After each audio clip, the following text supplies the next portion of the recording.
మన రక్షకుడైన యేసుక్రీస్తు ప్రభువారు మన కొరకు భూమి మీద సంచారం చేస్తూ ప్రయాణం చేసినటువంటి స్థలాలు, అందులో ప్రభు చేసినటువంటి అద్భుతాలు, వాటిల్లో నుండి కొన్ని ఆత్మీయమైన పాఠాలని మనం నేర్చుకుంటూ వచ్చాం. 5 రొట్టెలు 2 చేపల అద్భుతం, 5,000 మందికి పంచినటువంటి అద్భుతం ఏ స్థలంలో జరిగిందో 20 సంవత్సరాల లోపోళ్ళు చెప్పండి. 20 సంవత్సరాల లోపోళ్ళు. 5 రొట్టెలు 2 చేపల అద్భుతం ఎక్కడ? బేత్సైదా. హనోక్ ఒక్కడే చెప్పాడు. హనోక్ నువ్వు కూడా చెప్పావా? గట్టిగా చెప్పలేదు అయితే. Okay, good. మీ అందరికీ 100 మార్క్స్. ఎక్కడ జరిగింది?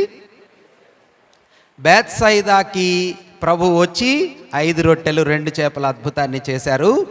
అయితే ప్రభు రావటానికి ముందు బేత్సైదాకి రావలసినటువంటి అవసరత ఎందుకు కలిగిందో 30 నుంచి 50 సంవత్సరాల లోపల చెప్పండి. ప్రభువు ఎందుకు బేత్సైదాకి రావలసి వచ్చిందో 30 to 50 ఇయర్స్ లోపళ్ళు.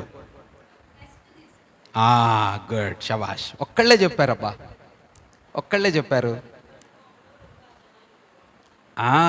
That's good. ఎందుకు రెస్ట్ తీసుకోవాలనుకుంటున్నారు? చూడకుండా చెప్పండి. ఎందుకు రెస్ట్ తీసుకోవాలనుకుంటున్నారు? సహోదరులు చెప్పండి.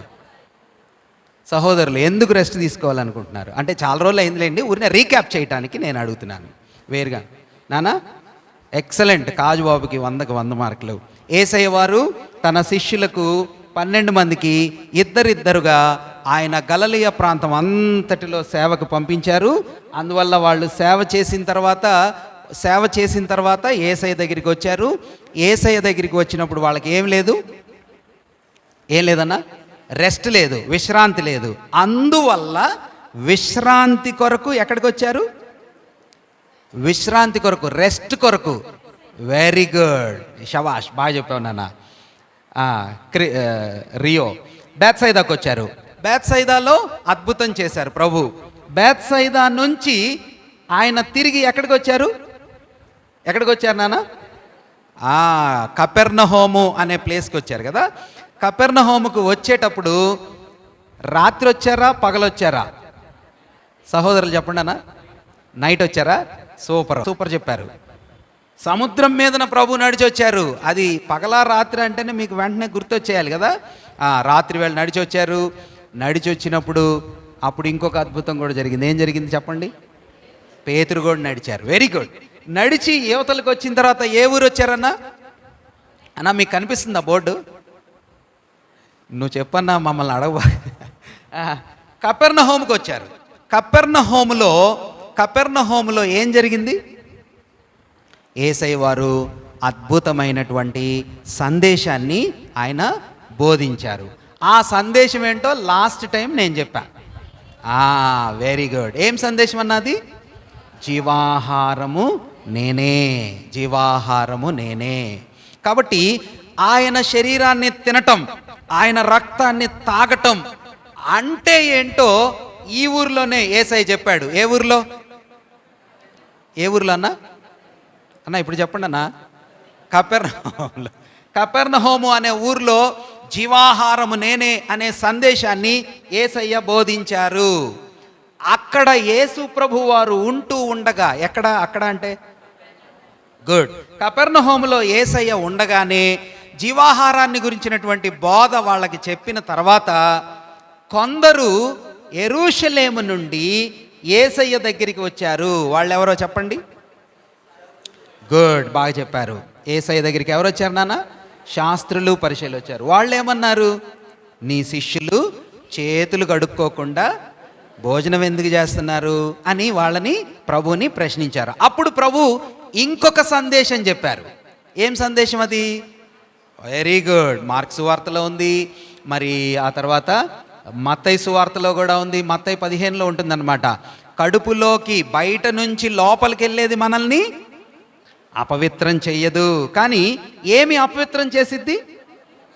లోపల నుంచి బయటికి వచ్చేది మాత్రం ఖచ్చితంగా మనల్ని అపవిత్రం చేస్తుంది అనే మాటని మనం గుర్తుపెట్టుకోవాలి. నిజానికి మన ఆలోచనే మన వ్యక్తిత్వం.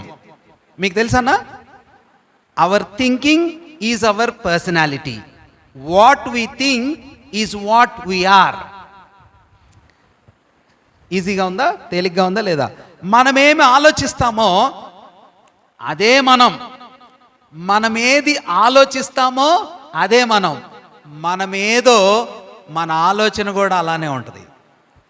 అర్థమైందా? దానికి ఒక చిన్న వాక్య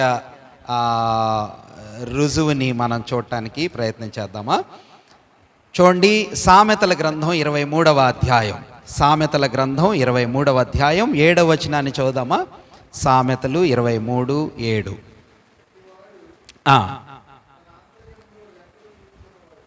తన అట్టివాడు తన ఆంతర్యములో లెక్కలు చూచుకునివాడు. చదవండి అన్న. చెప్పునే కానీ అది హృదయములో నుండి వచ్చు మాట. మనమేం ఆలోచిస్తామో అదే మనం. గమనించండి ఈ మాటలు, మీరు గట్టిగా పట్టుకోవాలి వీటిని. నా ఆలోచన ఏంటో నేనదే. డబ్బుల గురించి ఎక్కువ ఆలోచిస్తున్నాను అనుకోండి, ఇప్పుడు నేను భోజనం గురించి ఎక్కువ ఆలోచిస్తున్నాను అనుకోండి, అదే నా పర్సనాలిటీ. ఓకే, నిద్ర గురించి ఎక్కువ ఆలోచిస్తున్నాను అనుకోండి, అదే నా పర్సనాలిటీ.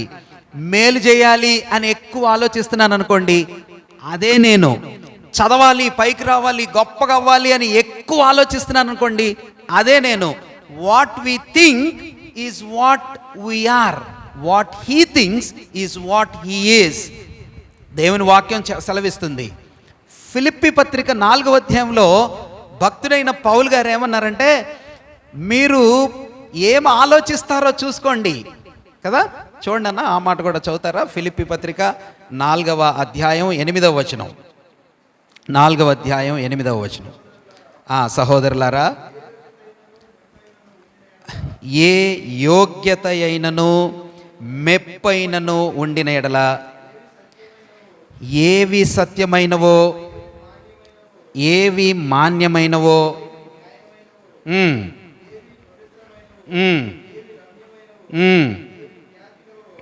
ఎస్, వాటి మీదనే మనస్సు పెట్టుకోండి అని దీని భావం. True, what is true, what is honest, what is just, what is pure, what is lovely, what is good, what is virtuous, think of them అన్నాడు. వాటి గురించి ఏం చేయాలంట? Think of them. దేని గురించి ఆలోచించాలంటనా? మీరు పట్టుకోవట్లా. దేని గురించి ఆలోచించాలంట? దాని గురించి ఆలోచించాల. దేని గురించి? ఏది సత్యమైందో, ఏది న్యాయమైందో, ఏది పవిత్రమైనవో, ఏది రమ్యమైనవో, what is good and beautiful, వీటిని గురించి ఆలోచించండి. అన్నా సహోదరులు, సహోదరీలు, ఈ నేటి ప్రపంచంలో ఉన్నటువంటి దేవుని పిల్లలమైన మనము ఎక్కువగా ఆలోచించే అంశం ఏంటన్నా? ఎక్కువగా ఆలోచించే అంశం ఇప్పుడు చెప్పరు మీరు అన్నా, చెప్పరే? డబ్బులు, మనీ కదా. ఇంకా ఎక్కువగా ఆలోచించే విషయం ఏంటి? డబ్బుల కంటే ఎక్కువగా ఆలోచించేది అన్నా పిల్లలు, ఫ్యామిలీ, వరీస్ కదా, చింతలు. ప్రభు అంటున్నాడు దేవుని వాక్యంలో, భక్తుడైనటువంటి పౌలు అంటున్నాడు, what is true, what is true, ఏది సత్యమో. పిల్లలు, డబ్బులు అన్నీ కూడా కొన్ని దినాలే ఉంటాయి కదా.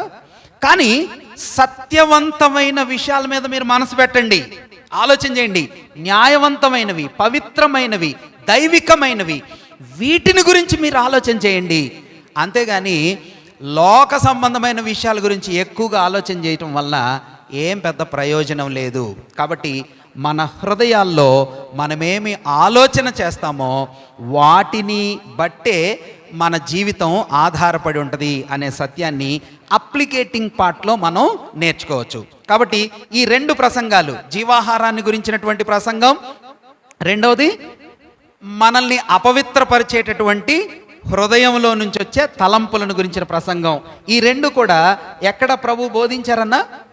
కపెర్నహూము, అపవిత్రమైన భోజనం, అపవిత్రమైన చేతులు అనే మాటలతో ప్రభు అంటే శిష్యులు ప్రభుని అడిగారు, దాని గురించి అడిగారు. అప్పుడు ఈ రెండు వివరాలు కూడా ఏ ఊరిలో జరిగాయో వివేక్ చెప్తాడు. ఏ ఊరిలో జరిగాయినా ఈ రెండు వివరాలు? కపెర్నహూములో. Very good. కపెర్నహూము నుండి ప్రభు ఎక్కడికి వెళ్ళారన్నా? శిష్యులను తీసుకొని తూరు సీదోనుల ప్రాంతానికి వెళ్ళారు కదా. ఇక్కడ ఉంది తూరు సీదోనుల ప్రాంతం నుంచి నెక్స్ట్ ఎక్కడికి వచ్చారు? తూరు సీదోనుల ప్రాంతం నుంచి ప్రభు ప్రయాణం చేస్తూ గలిలయ ప్రాంతము మీదుగా దెకపొలి అనే ప్రాంతానికి వచ్చారు. గలిలయ ప్రాంతము మీదుగా దెకపొలికి వచ్చారు. ఇక్కడ 7 రొట్టెలు కొన్ని చిన్న చేపల అద్భుతం ఇక్కడ చేశారు. ఇక్కడి నుంచి ప్రభు ఎక్కడికి వెళ్ళారు? మగదాను అనే ప్లేస్కి వెళ్ళారు. ఎక్కడికి వెళ్ళారమ్మా? మగదాను అనే ప్లేస్కి వెళ్ళారు. అక్కడి నుంచి ప్రభువు మళ్ళీ బేత్సైదాకు వచ్చారు. బేత్సైదా నుంచి ఫిలిప్పుదైన కైసరియకు వచ్చారు. ఫిలిప్పుదైన కైసరి నుంచి హెర్మోను కొండకు వచ్చారు. రూపాంతరపు కొండ అంటారు. ఆ రూపాంతరపు కొండ నుంచి మళ్ళీ తిరిగి కపెర్నహూముకు వచ్చారు. కపెర్నహూము నుంచి ఆఖరిసారి యెరూషలేముకి ప్రయాణమై వచ్చారు. ఇది అంటే దగ్గర మనం ప్రభు పుట్టుక దగ్గర నుంచి మొదలు పెట్టుకొని మనం చెప్పుకుంటూ వచ్చాం. ఇప్పటికీ దాదాపుగా 70% ప్రభు యొక్క ప్రయాణ మార్గాలు వివరాలు మనం దగ్గరగా దాదాపుగా కవర్ చేసినట్టే. కానీ అందులో ఉన్నటువంటి కొన్ని సంగతులు మనం ధ్యానం చేస్తున్నాం. వాటిలో వివరం ఏంటంటే, ఈ కపెర్నహూములో చెప్పబడినటువంటి జీవాహారాన్ని గురించిన ప్రసంగం, ఆ తర్వాత బయట నుంచి లోపలికి వెళ్ళేది, లోపల నుంచి బయటికి వచ్చేది అనే వాటిని గురించిన ప్రసంగం, ఈ రెండిటి గురించి కపెర్నహూములో జరిగిపోయింది. వాటి వివరం మనం నేర్చుకున్నాం. మీరు ఇంకా ధ్యానం చేస్తే ఇంకా మీకు దేవుని వాక్యం బాగా అర్థమైద్ది. ఇప్పుడు కపెర్నహూము నుంచి ప్రభు ఏ ఊరు వెళ్ళారని చెప్తున్నాను? తూరు సీదోనులకు వెళ్ళారు. ఈ తూరు సీదోనులలో అనే ప్రాంతంలో, లేక దీన్నే ఏమంటారంటే సురోఫెనికయ ప్రాంతం అంటారు. ఏం ఊరు అంటారు? ఈ ఏరియా మొత్తాన్ని ఏమంటారు నాన్న? సురోఫెనికయ, ఫినీకియా. ఈరోజు కూడా మీరు దాన్ని చూడొచ్చు. ఈరోజు అంటే మన ప్రజెంట్ టైమ్స్లో ఈ ఊరు లేక ఈ ప్రాంతాన్ని ఏమని చెప్తారు? చదువుకునే పిల్లలు, కాంపిటేటివ్ ఎగ్జామ్స్కి ప్రిపేర్ అయ్యేవాళ్ళు, ఏమండి? బీరూట్. వెరీ గుడ్, ఎక్సలెంట్గా చెప్పారు. గుడ్. ఆ దేశం పేరు నేనా? కరెక్ట్గా చెప్పారండి. బీరూట్ అన్నా, లెబనాన్ అన్నా, ఇదిగో ఈ మీకు తెలుసా, రిచ్ కంట్రీస్లో లెబనాన్ ఒక దేశంగా ఉండేది. రిచ్ కంట్రీస్లో, మోస్ట్ డెవలప్డ్ కంట్రీస్లో లెబనాన్ అది అభివృద్ధి చెందిన దేశాలు. బీరూట్ అని మీరు చెప్పారే, అదే తూరు సీదోనులో క్యాపిటల్ అన్నమాట. అది ప్రపంచంలోనే అతి ప్రఖ్యాతిగాంచినటువంటి సిటీస్లో ఒకటిగా ఉండేది మొన్నటిదాకా, యుద్ధం జరగక ముందు దాకా.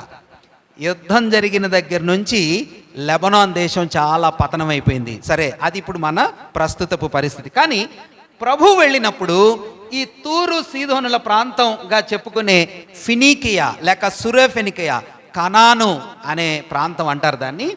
ఇక్కడ ఒక స్త్రీ వచ్చింది. ఇంతకీ ప్రభు ఇక్కడికి కూడా ఎందుకు వెళ్ళారంటే, బేత్సైదాకి వెళ్ళారు రెస్ట్ తీసుకోవాలని, అక్కడ రెస్ట్ దొరకలా. కపెర్నహూముకు వచ్చారు రెస్ట్ తీసుకోవాలని, అక్కడ దొరికిందా? అక్కడ కూడా రెస్ట్ దొరకలా. కపెర్నహూము నుంచి తూరు సీదోనులకు వచ్చారు. అక్కడ ఏం జరిగిందో మనందరికీ తెలుసు కదా. తెలుసా తెలీదా? తెలుసు. ఏం జరిగిందంటన్నా, ఒక స్త్రీ వచ్చి ప్రభుని పాదాల ముందు పడి ప్రభుని ఏమడిగింది? తన కుమార్తెను బాగు చేయమని ప్రభుని అడగటాన్ని మనం చూస్తాం కదా. దాని వివరాలు మరి చూద్దామా ఎక్కడున్నాయో? మార్కు సువార్త. వెరీ గుడ్, చెప్పండి. మార్కు సువార్త 8వ అధ్యాయం, క్షమించండి 7వ అధ్యాయం. 7వ అధ్యాయం 26 నుంచి మనకు ఆ మాటలు కనిపిస్తాయి. మార్కు సువార్త 7:26 చదువుతారన్నా? 7వ అధ్యాయం 24 నుంచి చూస్తే మనకు అర్థమైంది. 7వ అధ్యాయం మార్కు సువార్త 24వ వచనం. ఆయన అక్కడ నుండి లేచి తూరు సీదోనుల ప్రాంతమునకు వెళ్ళి ఒక ఇంట ప్రవేశించి ఆ సంగతి ఎవనికిని తెలియకుండవలనని కోరెను, కానీ ఆయన మరుగై ఉండలేకపోయెను. అప్పుడు అపవిత్రాత్మ పట్టిన చిన్న కుమార్తె గల ఒక స్త్రీ ఆయన గురించి విని వెంటనే వచ్చి ప్రభువుని అడిగింది. ఆమె గ్రీసు దేశస్తురాలు. అప్పుడు ఆమెను ఏమన్నారన్న అందరూ 27, ఆయన ఆమెను చూచి, పిల్లలు మొదట తిని తృప్తి పొందాలి, పిల్లల రొట్టెలు తీసుకొని కుక్క పిల్లలకు వేయట యుక్తం కాదు అని ప్రభు చెప్పటాన్ని మనం చూస్తాం. ఇదే మాటలు మత్తయి సువార్త 15:21 కూడా మనకు కనిపిస్తుంది. మత్తయి సువార్త 15:21 కూడా ఇదే సందర్భాన్ని మనం చూడగలుగుతాం కదా. ఇప్పుడు మన ప్రశ్న ఏమిటంటే, ప్రభు ఆమెతో చక్కగా ప్రశాంతంగా మాట్లాడినట్టుగా అనిపించదు కదా అన్న. ప్రశాంతంగా అంటే పాజిటివ్గా మాట్లాడినట్టు అనిపించదు. దానికి కారణం ఏంటో మనం అర్థం చేసుకొని ముందుకెళ్ళిపోదాం అన్న. ప్రభు ఏమన్నారు, మీరు మత్తయి సువార్తలో కానీ చదివితే అసలు శిష్యులు కూడా అభ్యంతరం పెట్టారు ఆవిడ్ని. మత్తయి సువార్త 15వ అధ్యాయంలో శిష్యులు ఏమన్నారు తెలుసా? ప్రభువా ఏమని కేకలేస్తుంది, ఏమని అసలు పంపించేయి ప్రభువా అన్నారు. కానీ ప్రభు మాత్రం ఆమెను పంపించలేదు. కానీ ప్రభు అంటున్నాడు, చిన్న పిల్లలకి పెట్టే రొట్టె ముక్కలు తీసి కుక్క పిల్లలకి వేయం కదమ్మా అన్నట్టుగా డిరగేటరీగా ప్రభు మాట్లాడటాన్ని మనం చూస్తాం. ఎందుకని ప్రభు అలా మాట్లాడారు? దానికి ఆన్సర్ చూద్దాం. సాధారణంగా మన రక్షకుడైన యేసుక్రీస్తు ప్రభువారు ఆయన దగ్గరకు వచ్చిన వాళ్ళతో వాళ్ళ హృదయంలో ఎంత సిన్సియారిటీ ఉందో, యథార్థత ఉందో, విశ్వాసం ఉందో, వీళ్ళు నిజంగా నన్ను కోరుకుంటున్నారా లేకపోతే ఒక రాయార్థం అన్నట్టుగా. ఇప్పుడు మనం కొన్ని అనుకుంటాం కదా, ఏమనుకుంటాం, ఏదో ఒకటి రాయార్థం, దొరికితే దొరికింది, లేకపోతే ఏముందన్నా మనకి నష్టం ఏం జరిగిద్ది అంటే కదా. ఒక డాక్టర్ దగ్గరికి వెళ్ళాం అనుకోండి, జరిగితే మేలు జరిగిద్ది, లేకపోతే ఏముందిలేండి అన్న, పోతే ఒక 500 రూపాయలు ఫీజు పోతాయి అనుకుంటారా లేదా? అలా అనుకొని వచ్చావా, లేకపోతే ఇంక నాకు ఆశ్రయం ఎవరు లేరయ్యా నువ్వే ఆశ్రయం అన్నట్టుగా వచ్చావా? అది దేవునికి అర్థం కావాలా, అది ప్రభువుకి అర్థం కావాలా.